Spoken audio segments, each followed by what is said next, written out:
Bismillahirrahmanirrahim. Assalamualaikum warahmatullahi wabarakatuh.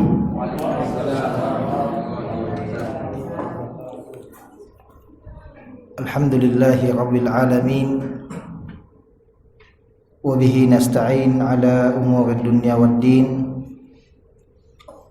Wassalatu wassalamu ala rasulihil amin, Nabiyina Muhammadin wa ala alihi wa ashabihi ajma'in.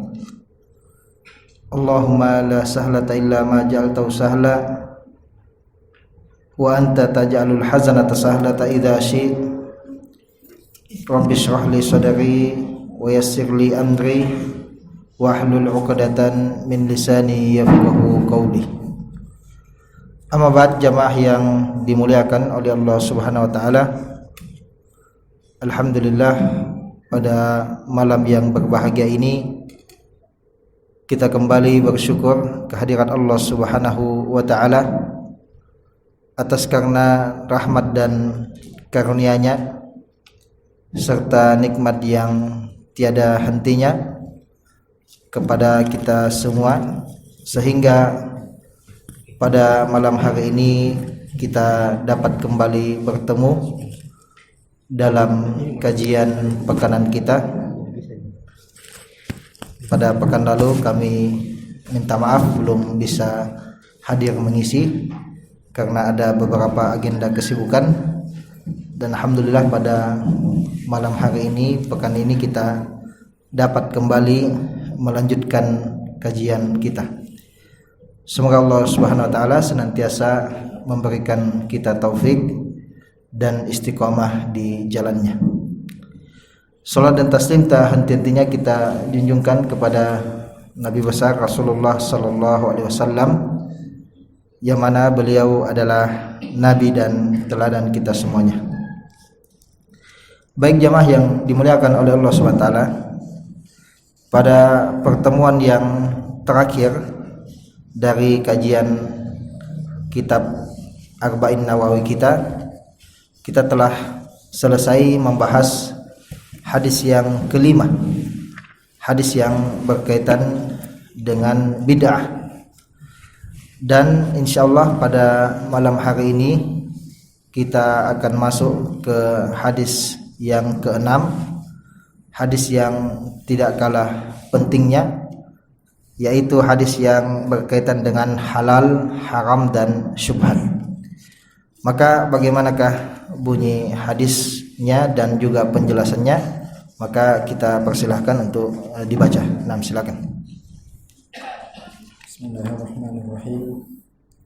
An-Nabi Abdullah An-Nu'man bin Bashir radhiyallahu anhu qala: Sami'tu Rasulullah sallallahu alaihi wasallam yaqul: Innal halala bayyinun wa innal harama bayyinun wa bainahuma umurun mushtabihat لا يعلمهن كثير من الناس فمن اتقى الشبهات فقد استبرأ لدينه وإرده ومن وقع في الشبهات وقع في الحرام كالراعي يرعى حول الحمى يوشك أن يرتع فيه ألا وإن لكل ملك حمى ألا وإن حمى الله محارمه ألا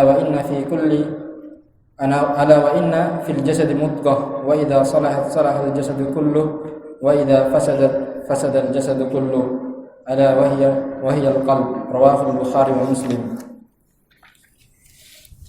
Dari Abu Abdullah An-Nu'man bin Bashir radhiyallahu anhuma, ia berkata bahwa Rasulullah sallallahu alaihi wasallam bersabda, sesungguhnya yang halal itu jelas dan sesungguhnya yang haram itu jelas, dan di antara keduanya terdapat perkara-perkara yang syubhat, masih samar-samar, yang tidak diketahui hukumnya oleh kebanyakan manusia. Maka barang siapa yang menghindarkan dirinya dari perkara syubhat, maka ia telah menyelamatkan agama dan kehormatannya.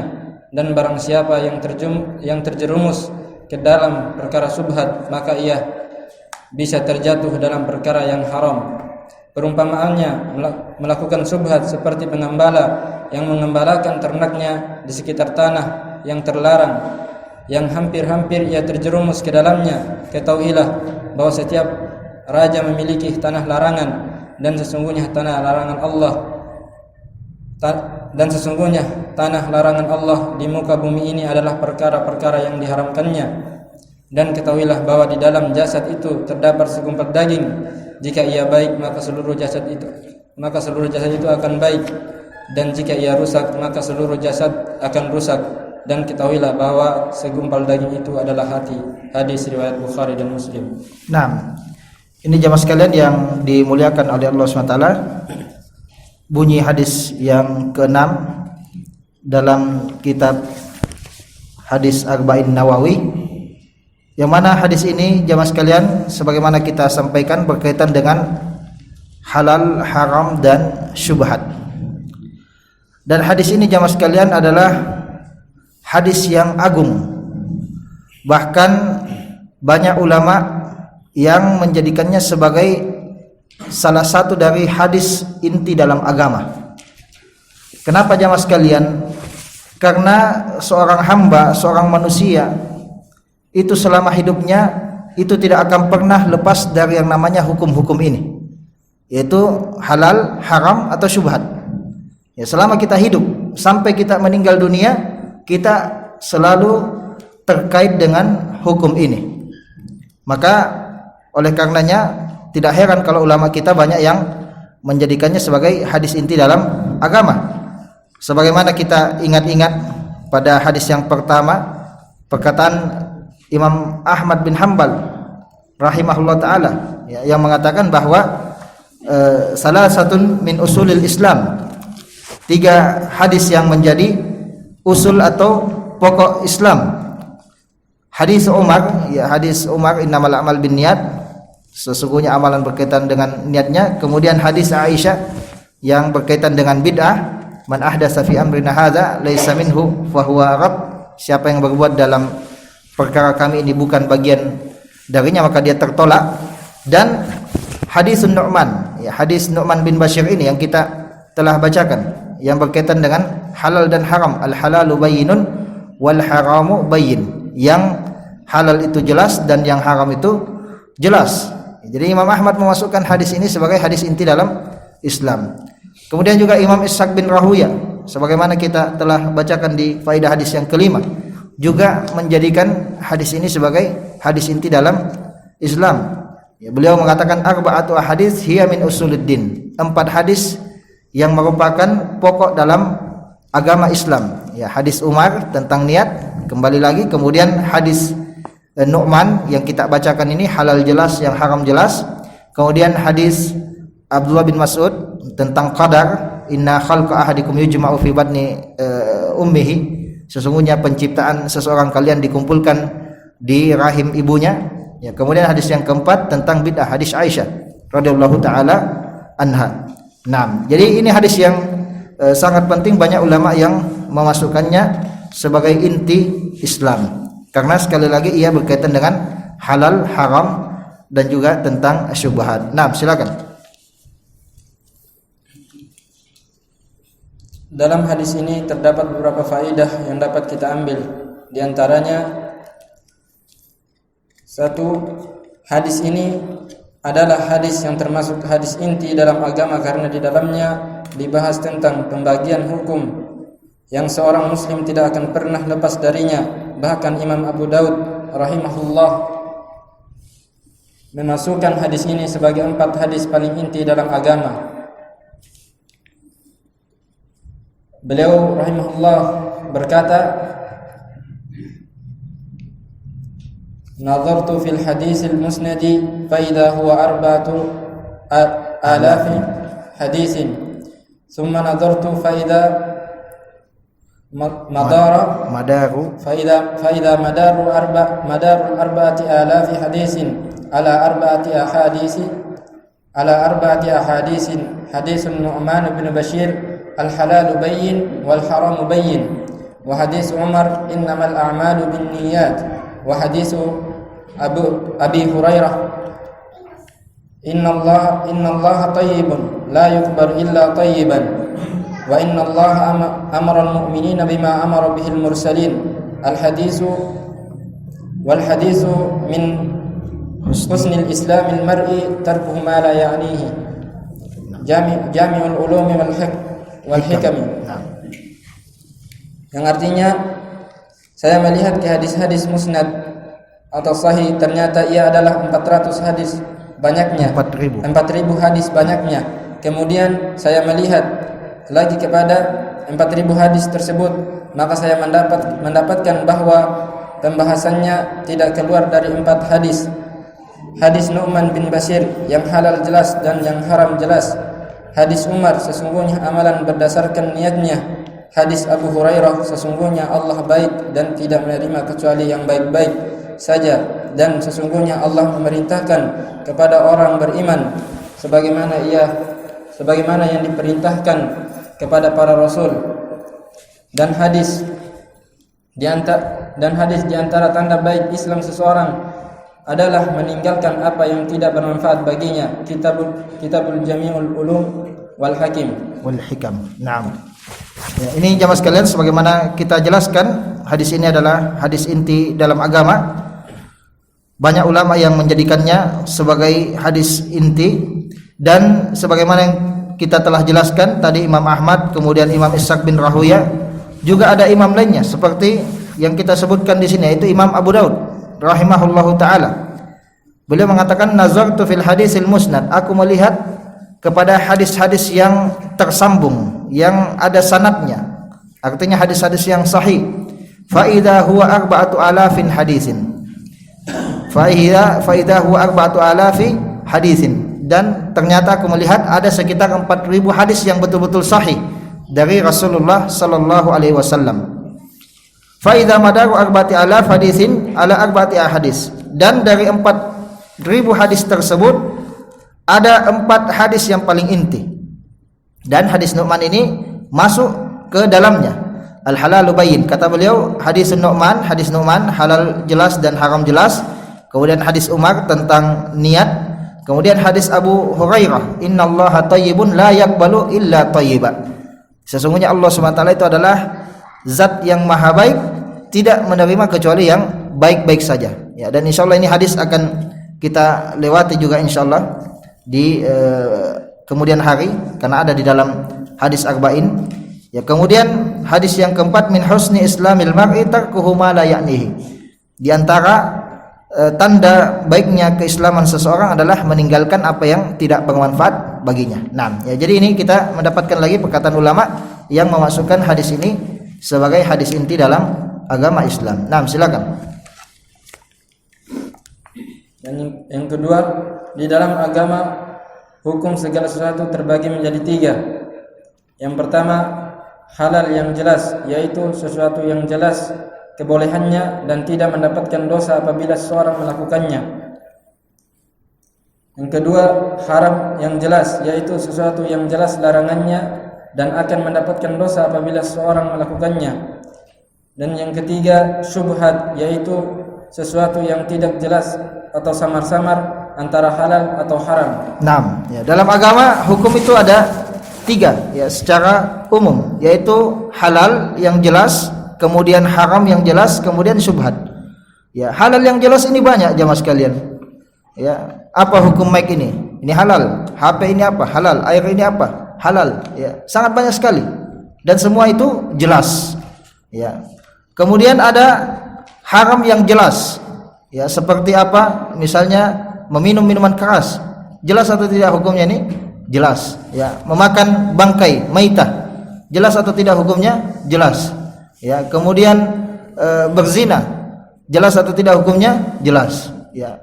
Kemudian mencuri, apa hukumnya? Haram. Jelas, ya. Jadi dalam agama ini ya, yang halal itu jelas dan yang haram itu jelas, dan ya semua ini banyak ya diketahui. Ya, yang syubhat ini yang sedikit. Ya, perkara syubhat yang samar-samar ya ini sedikit sebenarnya. Ya, yang banyak itu adalah yang halal jelas, yang haram jelas. Yang syubhat itu sedikit. Ya. Kalau yang halal jelas dan haram jelas, ini ulama dan orang awam itu rata-rata tahu, ya, atau ya mengerti dan mengetahui. Ya, kalau yang syubhat ini orang-orang awam, ya itu kebanyakannya tidak mengetahui ya hukumnya. Ya, dia dikembalikan kepada para ulama. Ya, ulama lah nanti yang memeriksa secara detail, yang akhirnya diketahui bahwa oh ternyata ini dia hukumnya haram. Oh, ternyata ini dia hukumnya halal. Ya, jadi yang syubhat ini dia samar-samar, tapi pada akhirnya dia itu ada hukumnya antara dia halal atau dia haram.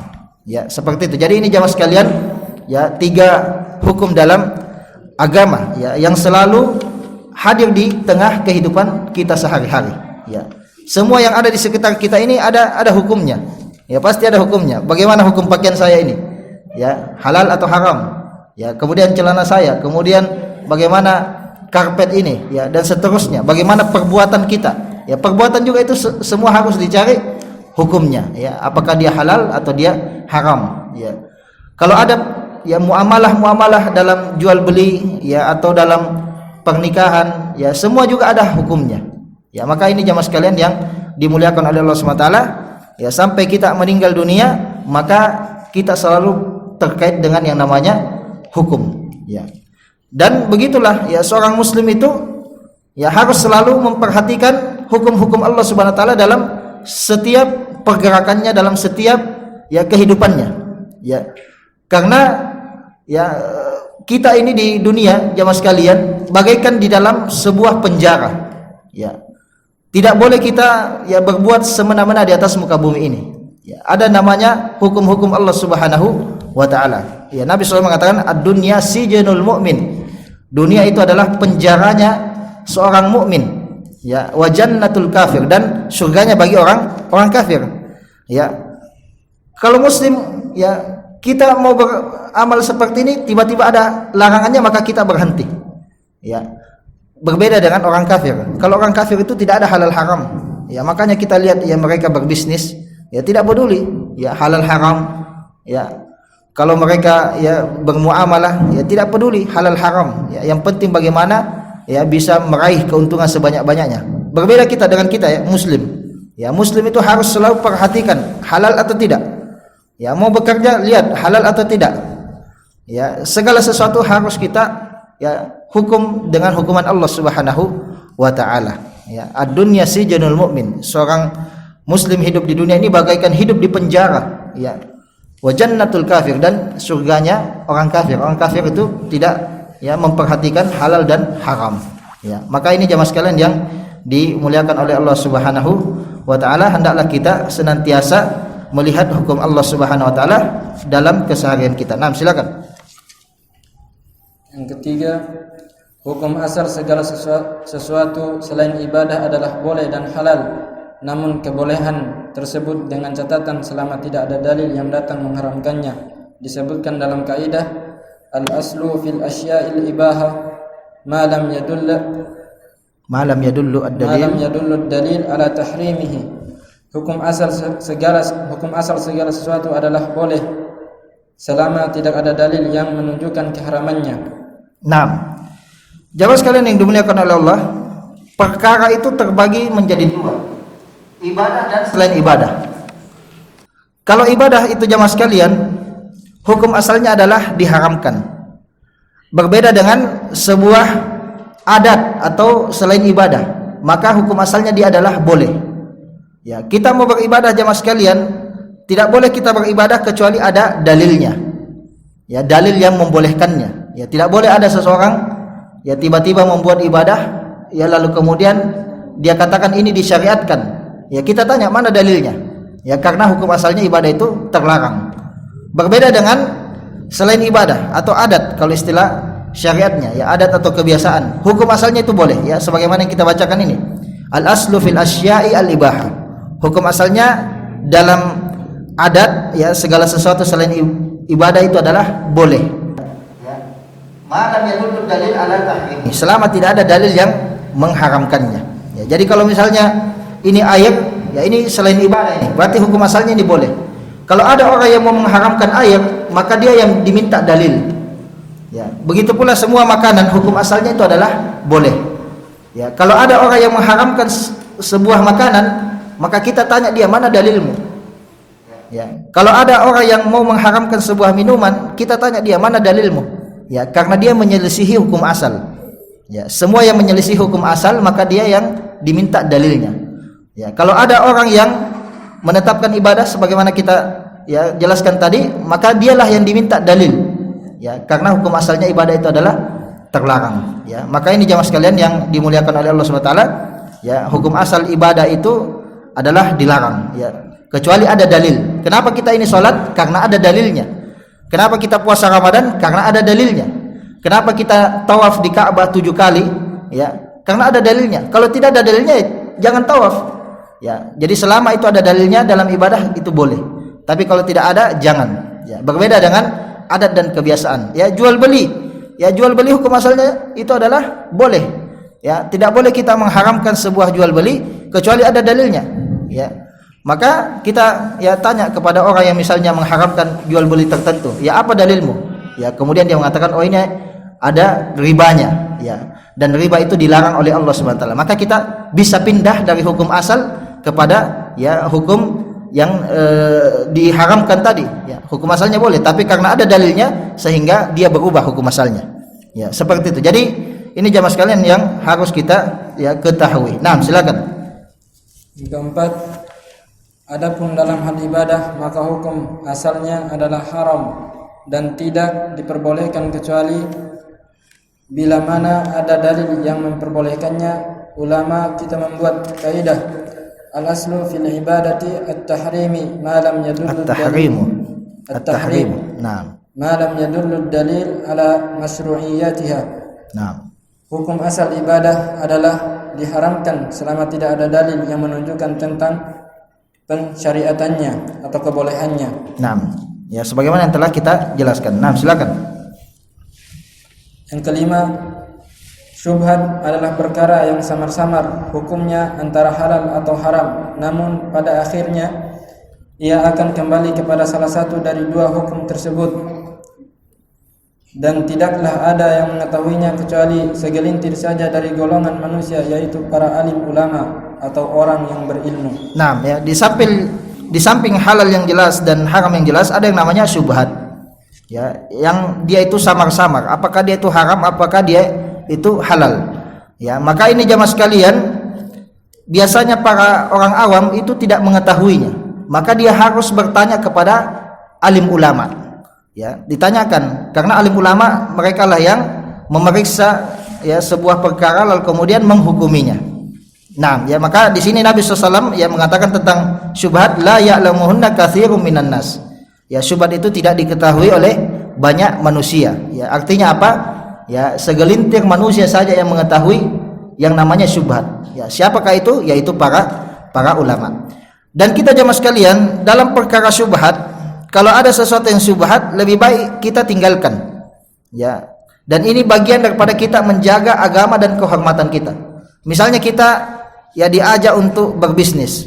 Ya. Lalu kemudian dalam bisnis tersebut kayaknya ada syubhatnya. Ya, ada syubhat penipuannya, ada syubhat ribanya, ada pokoknya ya kurang jelas itu, ya. Banyak di situ ketidakjelasan, ada gorarnya, ya, ada ketidakjelasannya. Ya, maka lebih baik jamaah sekalian untuk kita tinggalkan. Ya, lebih baik cari pekerjaan yang betul-betul halal. Ya, daripada kita berkecimpung di dalam sesuatu yang syubhat. Ya, karena jangan sampai ternyata itu adalah sesuatu yang haram. Ya, kan kita tidak tahu apakah dia itu haram atau halal. Ya, kalau dia halal, alhamdulillah. Tapi kalau dia haram, ya bahaya. Ya, maka lebih baik bagi kita untuk meninggalkannya. Ya. Para salafus salih itu jamaah sekalian adalah ya orang-orang yang senantiasa menjauhi yang namanya syubhat. Ya. Lebih baik mereka tinggalkan. Ya. Disebutkan dalam sebuah riwayat, ya mereka mengatakan kunna nada'u sab'ina baban minal halal. Kami meninggalkan 70 bab dari yang halal. Makhafata an naqa'a fi babin minal haram. Takut kami jatuh di dalam satu bab yang diharamkan oleh Allah Subhanahu wa taala.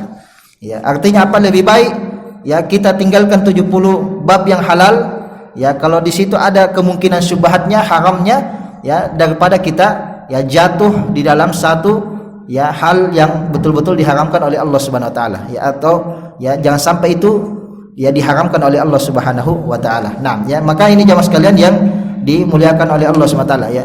Di zaman kita ini banyak sekali ya orang-orang itu yang senang dengan yang namanya syubhat-syubhat. Ya, diajak ini, diajak itu, ya tidak jelas hukumnya, tidak jelas halal haramnya, ya dia ikuti saja. Ya, yang penting bisa menghasilkan uang. Ya, hati-hati jamaah sekalian yang dimuliakan oleh Allah. Ya, syubhat ini bisa mencabut yang namanya keberkahan. Ya, dan juga syubhat itu jamaah sekalian itu membuat hati itu tidak tenang. Ya, karena ada keraguan-raguan. Ya, setiap kita berkecimpung dengan syubhat, hati ini tidak pernah tenang. Ya, apalagi yang namanya haram ya. Kalau haram itu jelas hati pasti tidak tenang. Ya, coba kalau misalnya ya, orang berzina, ya pasti itu tidak tenang hatinya. Ya, takut ada polisi, takut ada ini, takut ada, ya.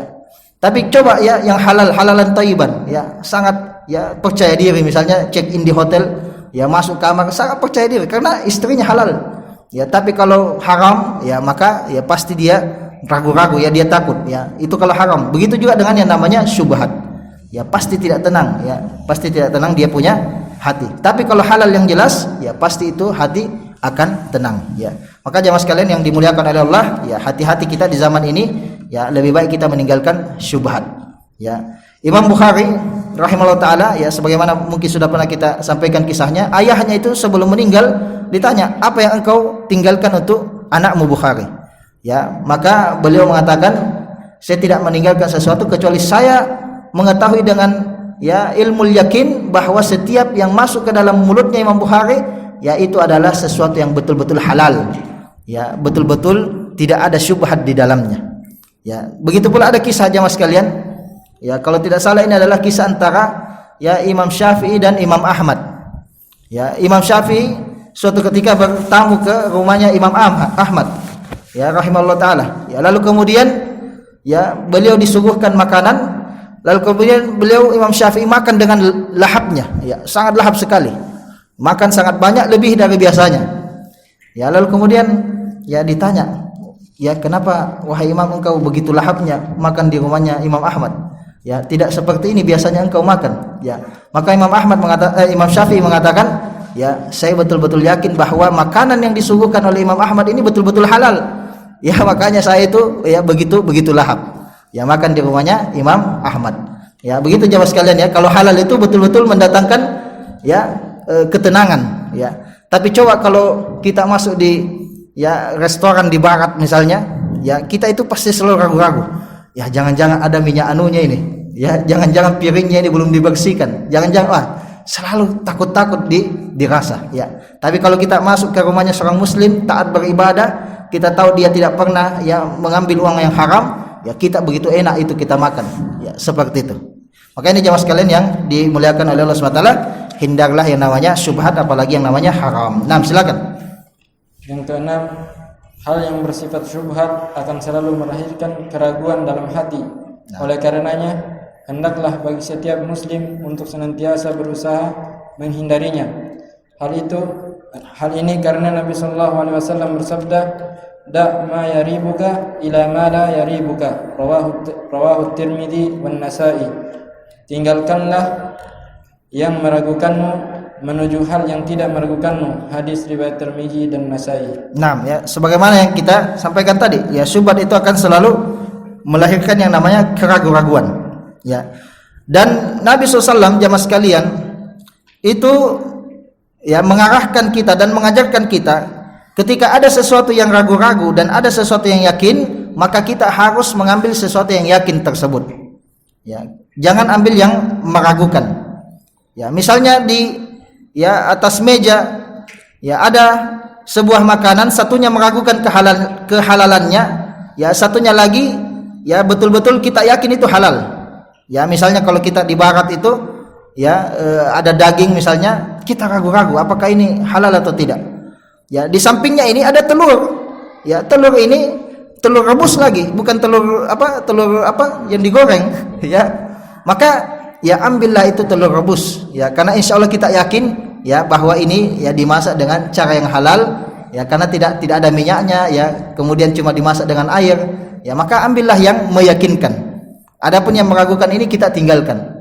Ya, makanya disebutkan ya, diceritakan oleh orang tua itu kalau di ya Eropa itu ya mereka lagi tur atau apa, ya orang Indonesia ketika dihidangkan itu pasti yang paling pertama habis itu apa? Ya telur pasti paling pertama habis. Ya, karena inilah yang betul-betul meyakinkan insya Allah bahwa inilah yang halal. Ya, adapun selainnya ya lebih baik masak Indomie saja.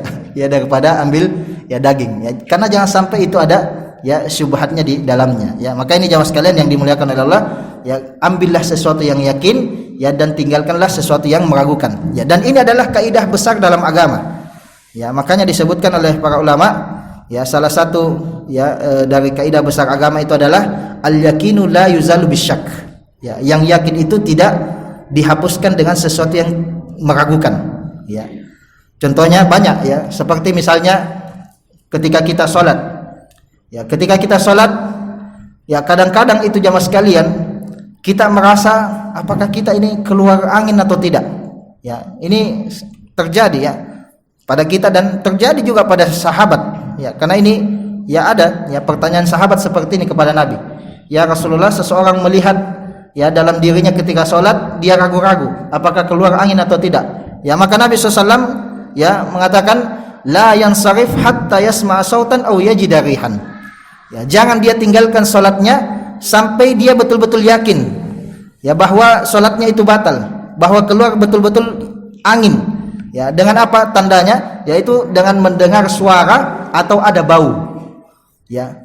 Karena kalau keluar suara ya pasti itu keluar angin ya. Masa sudah keluar suara masih ragu-ragu ya. Atau betul-betul ada bau. Ya, karena kalau ada bau pasti itu keluar ya namanya angin. Ya, tidak mungkin ada bau kalau tidak ada keluar angin.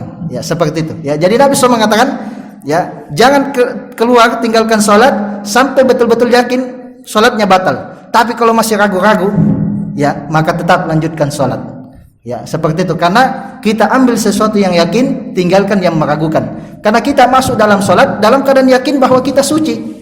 Ya, yang kita ragu ini kan kita hadas atau tidak, ya maka kita pegang kepada yang yakin, yaitu kita asalnya itu kita dalam keadaan suci.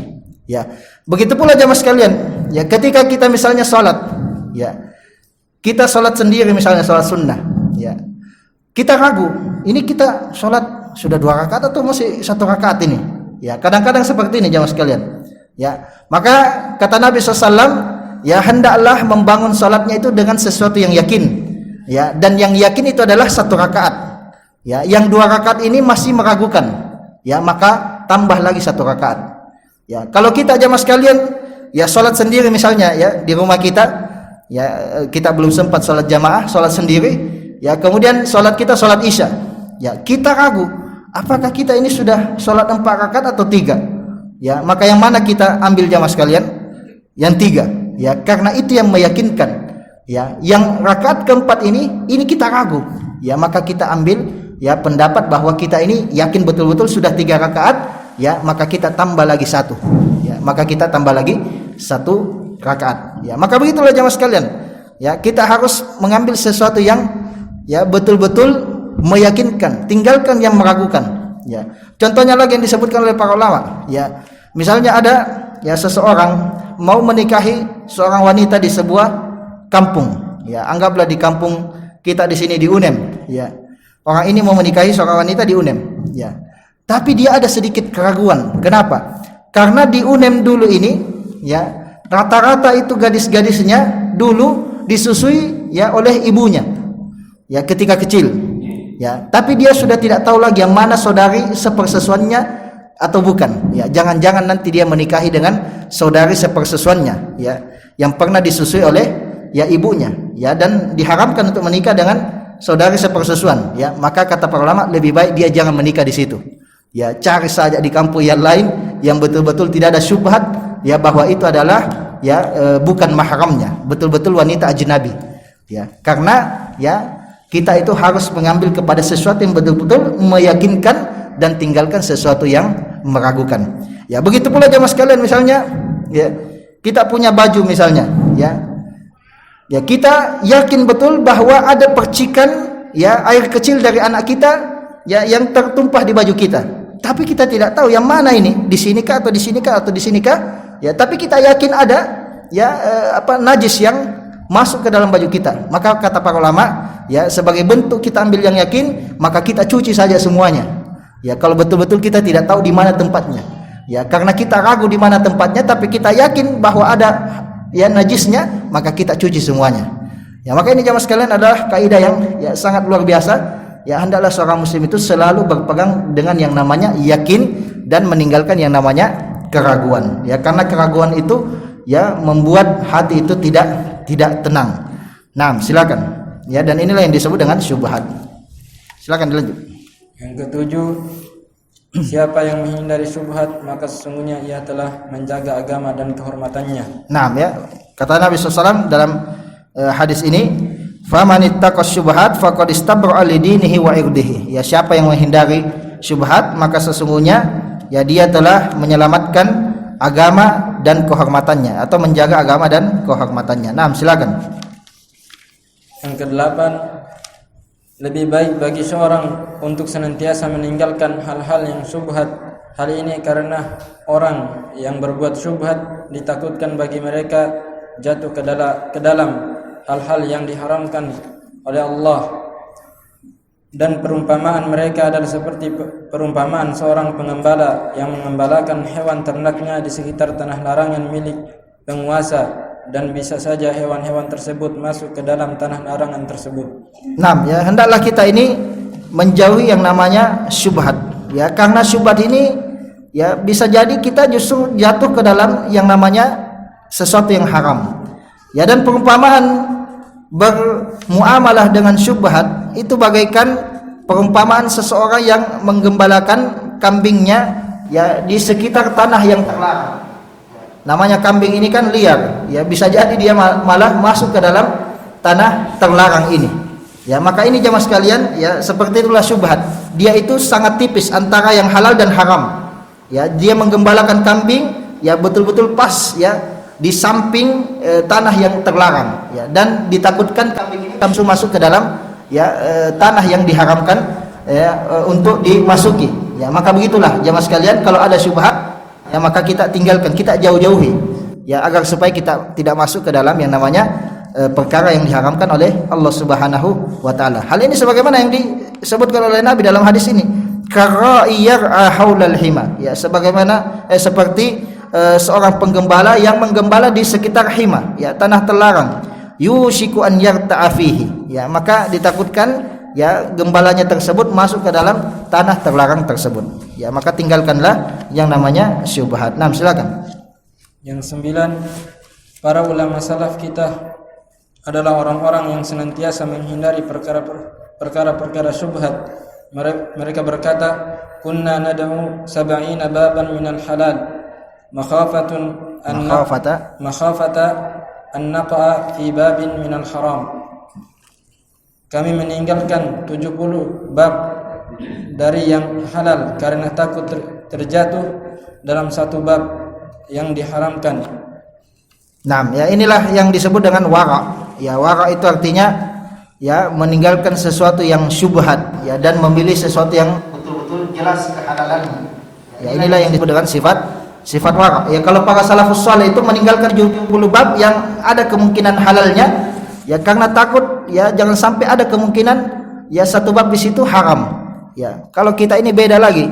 Ya, kita mengikuti ya 70 bab yang ya mungkin ya sangat jelas sekali itu haramnya ya karena berharap ada satu bab yang halal di sana. Ya, maka ini jamaah sekalian ya sangat jauh sekali kita antara ya kita dengan para salafus saleh. Nah, silakan.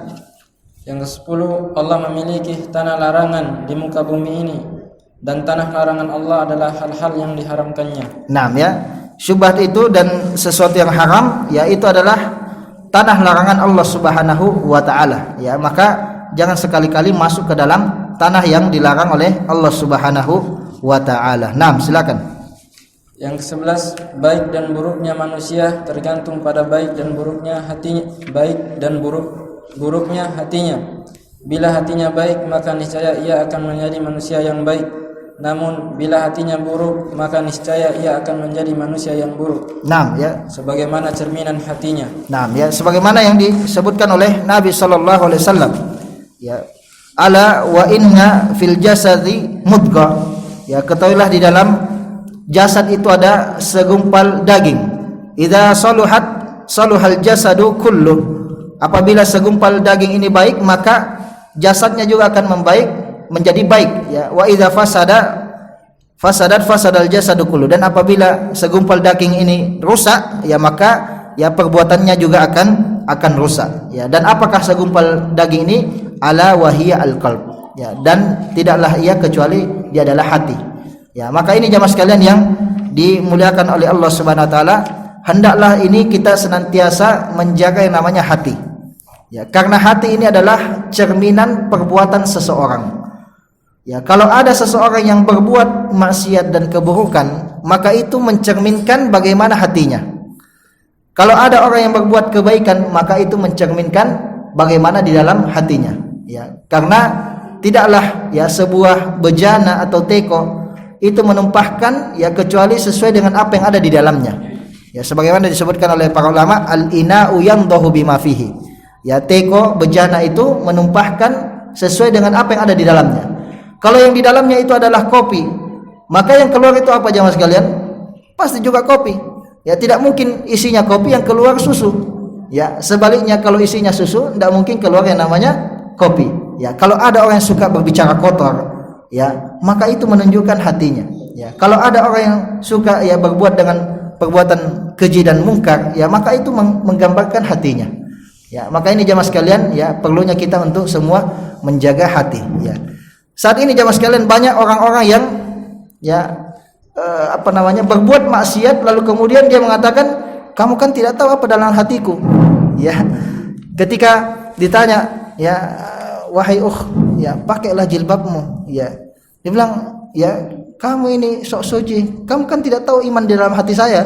Ya, itu kan jelas kemaksiatan. Ya, itu menggambarkan hatimu seperti itu. Ya, ketika ada orang yang ya misalnya merokok, minuman keras, ya dinasihati, akhi tinggalkan. Ya, dia bilang, antum tidak usah sok suci, antum tidak tahu kadar keimanan seseorang. Ya, padahal keimanan itu kan bisa diukur. Ya, kalau ada orang rajin salat 5 waktu kemudian meninggalkan yang haram, kemudian senantiasa menjaga yang wajib, maka kita secara zahir kita bisa ukur. Ya, secara zahir kita bisa ukur. Ya, masa ada orang yang berzina lalu kemudian kita bilang, ya kita tidak tahu imannya bagaimana. Ya jelas-jelas dia berzina. Ya, seperti itu. Ya, maka ini jamaah sekalian yang dimuliakan oleh Allah SWT. Ya, hati itu ya kalau baik dia akan mempengaruhi perbuatan secara zahir. Ya, kalau dia tidak baik, ya maka juga dia akan mempengaruhi perbuatan secara zahir. Nah, 2 faedah lagi silakan. Yang ke-12, pentingnya bagi seorang untuk senantiasa menjaga hati. Nah, ya, ini sangat penting sekali jamaah sekalian, ya karena kita semua ini akan berjumpa dengan Allah Subhanahu wa taala, ya. Dan modal yang paling utama, yang paling mahal yang harus kita bawa di hadapan Allah Subhanahu wa taala adalah hati yang bersih jamaah sekalian. Ya, hati yang suci, ya bertauhid kepada Allah, menjaga ya perintah Allah dan menjauhi larangan Allah Subhanahu wa taala. Ya, inilah yang kita bawa ya di hadapan Allah Subhanahu wa taala. Qalbun salim. Ya, kata Allah Subhanahu wa taala, yauma la yanfa'u malun wala banun illa man atallaha biqalbin salim. Ya, hari yang dimana tidak bermanfaat lagi harta dan anak-anak. Ya, kita tidak bawa harta kita, mobil kita tinggalkan di dunia, rumah kita tinggalkan di dunia, pakaian kita diambil oleh ya anak-anak kita, ahli waris kita, uang kita yang ada di ATM pindah tangan. Ya, ini tidak dibawa semuanya jemaah sekalian. Yang kita bawa ini adalah hati kita, hati yang bersih. Ya, kata Allah Subhanahu wa taala, yauma la yanfa'u malun wala banun, hari yang dimana tidak bermanfaat lagi yang namanya harta dan anak-anak, illa man atallaha biqalbin salim. Ya, kecuali yang datang di hadapan Allah Subhanahu wa taala dengan hati yang bersih. Ya, dan ketahuilah jemaah sekalian, Allah Subhanahu wa taala itu tidak pernah memandang seorang hamba dengan apa yang tampak secara zahir. Ya, maksudnya apa? Hartanya, pakaiannya, kemudian kegantengannya, ya paras rupanya, tidak jemaah sekalian. Ini tidak pernah dipandang oleh Allah Subhanahu wa taala. Ya, yang dipandang oleh Allah Subhanahu wa taala adalah hati dan keimanannya. Ya, innallaha la yanzuru ila suwarikum wala ila ajsadikum walakin yanzuru ila qulubikum. Ya, sesungguhnya Allah Subhanahu wa taala, kata Nabi SAW, tidak melihat kepada bentuk rupa kalian, ya badan kalian, jasad kalian, tidak, tetapi melihat kepada hati kalian. Ya, dan standar keutamaan di sisi Allah Subhanahu wa taala adalah hati. Ya, inna akramakum indallahi atqakum. Ya, sesungguhnya yang paling mulia di sisi Allah di antara kalian adalah yang paling bertakwa. Ya, dan ketakwaan itu di mana? Kata Nabi SAW, at-taqwa hahuna. Ya, takwa itu ada di dalam hati. Nah, silakan. Terakhir. Yang terakhir, hati yang baik dan bersih adalah bekal terbaik berjumpa dengan Allah Ta'ala. Allah Subhanahu wa taala berfirman, yauma la yanfa'u malun wala banun illa man atallaha biqalbin salim. hari yang tidak bermanfaat harta dan keturunan kecuali yang datang kepada Allah dengan hati yang bersih. Nah, ya. Ini Quran surat Asy-Syu'ara ayat 88 89. Nah, ya sebagaimana yang kita sampaikan tadi, ya tidak ada bekal terbaik kita berjumpa kepada Allah SWT, di hadapan Allah SWT, kecuali dengan membawa hati yang betul-betul bersih, hati yang suci, ya, karena Allah Subhanahu wa taala hanya memasukkan ke dalam surga bagi mereka-mereka yang membawa qalbun salim, ya, hati yang bersih, suci dari segala penyakit, kotoran, ya, dan juga kekejian serta kemungkaran. Semoga Allah SWT senantiasa menjaga hati kita dan membersihkan hati kita sehingga kita bisa berjumpa dengannya dengan membawa qalbun salim. Wassallallahu ala nabiyina Muhammad wa akhiru da'wana alhamdulillahi rabbil alamin. Demikianlah, semoga bermanfaat. Subhanakallahumma bihamdik asyhadu an la ilaha illa anta astaghfiruka wa atubu ilaik. Wassallallahu ala nabiyina Muhammad wa akhiru da'wana alhamdulillahi rabbil alamin. Assalamualaikum warahmatullahi wabarakatuh.